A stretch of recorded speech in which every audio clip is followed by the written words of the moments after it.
आज की ये वीडियो उन सभी लोगों के लिए इम्पॉर्टेंट है जो यूएस में रहते हैं या फिर यूएस के अंदर ट्रैवल करने की सोच रहे हैं। दरअसल 7 मई 2025 से एक नया नियम लागू होने जा रहा है और वो नियम है रियल आईडी। अगर आपके पास रियल आईडी नहीं है तो आप यूएस के अंदर डोमेस्टिक फ्लाइट्स नहीं ले पाएंगे। तो आज के इस वीडियो में हम जानेंगे कि आखिर ये रियल आईडी होती क्या है, इसे कौन बनवा सकता है और किसे इसकी ज़रूरत पड़ने वाली है। साथ ही ये भी बताएंगे कि क्या ग्रीन कार्ड होल्डर्स, स्टूडेंट्स और टूरिस्ट को भी ये सारी चीज़ें बनवानी पड़ेंगी, यानी कि रियल आईडी बनवानी पड़ेगी। नमस्कार, मेरा नाम है नेहा उपाध्याय और आप देख रहे हैं एनबीटी टेक एड। तो सबसे पहले बात करते हैं कि आखिर ये रियल आईडी है क्या। अब देखिए, रियल आईडी एक तरह की आईडी है, पहचान है जिसे यूएस की फेडरल गवर्नमेंट ने बनाया है।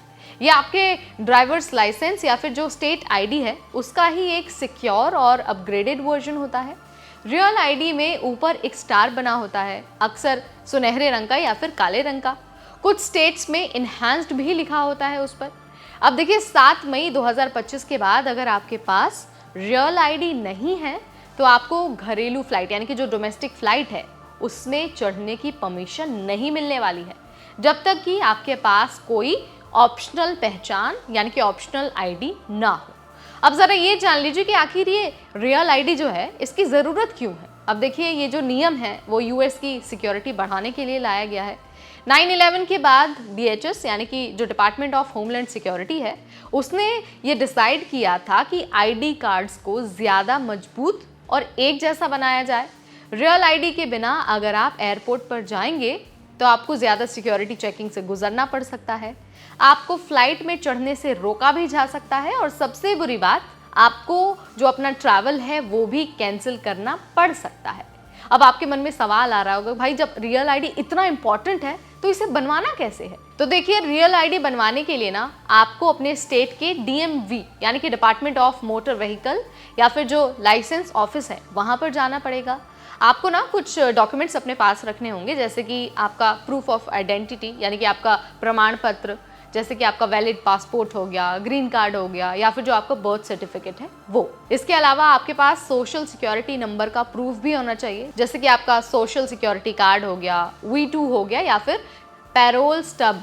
इन सारी चीज़ों का होना आपके पास बहुत ज़रूरी है। इसके अलावा आपको रेजिडेंसी प्रूफ भी अपने पास रखना होगा, उसमें बिजली का बिल आ सकता है, बैंक स्टेटमेंट आ सकता है, लीज एग्रीमेंट आ सकता है या फिर जो दूसरे मॉर्गेज पेपर हैं वो सारी चीज़ें इसमें इंक्लूडेड होती हैं। अब देखिए, हर स्टेट के लिए जो नियम है ना वो अलग अलग है, तो आप जिस भी स्टेट में रहते हैं आपको उसके नियम के बारे में पता होना चाहिए और जानकारी आपको मिल जाएगी ऑफिशियल वेबसाइट पर।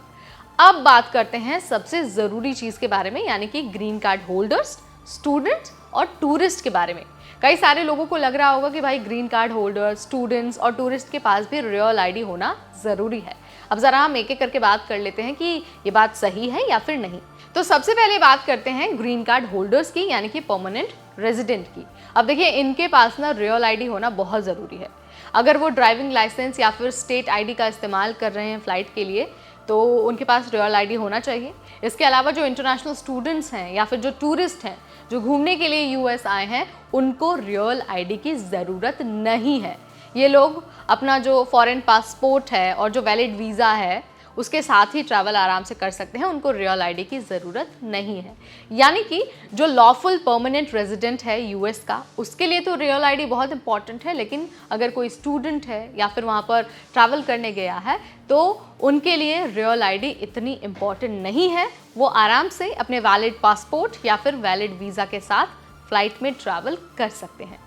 इसके अलावा अगर आपके पास रियल आईडी नहीं है तो आप कुछ एडिशनल डॉक्यूमेंट्स का इस्तेमाल कर सकते हैं, जैसे कि यूएस का पासपोर्ट या फिर जो परमानेंट रेजिडेंट कार्ड है यानी कि जो ग्रीन कार्ड है वो भी आप यूज़ कर सकते हैं, या फिर आप ग्लोबल एंट्री पास का भी इस्तेमाल कर सकते हैं, यूएस मिलिट्री आईडी का भी इस्तेमाल कर सकते हैं और साथ ही जो आपका एम्प्लॉयमेंट ऑथराइजेशन कार्ड है यानी कि फॉर्म I-766 उसका भी इस्तेमाल आप कर सकते हैं। लेकिन आपको ध्यान ये रखना है कि अगर आपके पास सिर्फ सामान्य वाला ड्राइवर्स लाइसेंस है और वो रियल आईडी की जगह काम नहीं करता है तो आपको रियल आईडी ही दिखानी पड़ेगी, अदरवाइज़ आपका जो ट्रैवल है वो बैन हो सकता है और आप डोमेस्टिक फ्लाइट नहीं ले पाएंगे। तो यहाँ पर मैंने आपको रियल आईडी के बारे में सारी चीज़ें बता दी हैं, बहुत आसान भाषा में समझा दिया है और ये भी बता दिया है कि आप कौन कौन से ऑप्शंस इस्तेमाल कर सकते हैं अगर आपके पास रियल आईडी नहीं है तो जाने से पहले मैं आपको फिर से याद दिला देती हूँ, जो ग्रीन कार्ड होल्डर्स हैं यानी कि जो लॉफुल परमानेंट रेजिडेंट हैं यूएस के,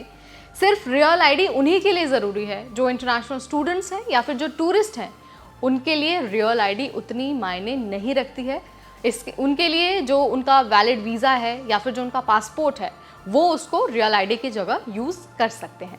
तो वीडियो अगर आपको पसंद आया है, अपडेट आपको अच्छा लगा है तो इसे लाइक और शेयर करना बिल्कुल ना भूलें। ऐसे अपडेट हम आपके लिए लाते रहेंगे सिर्फ और सिर्फ NBT टेक एड पर।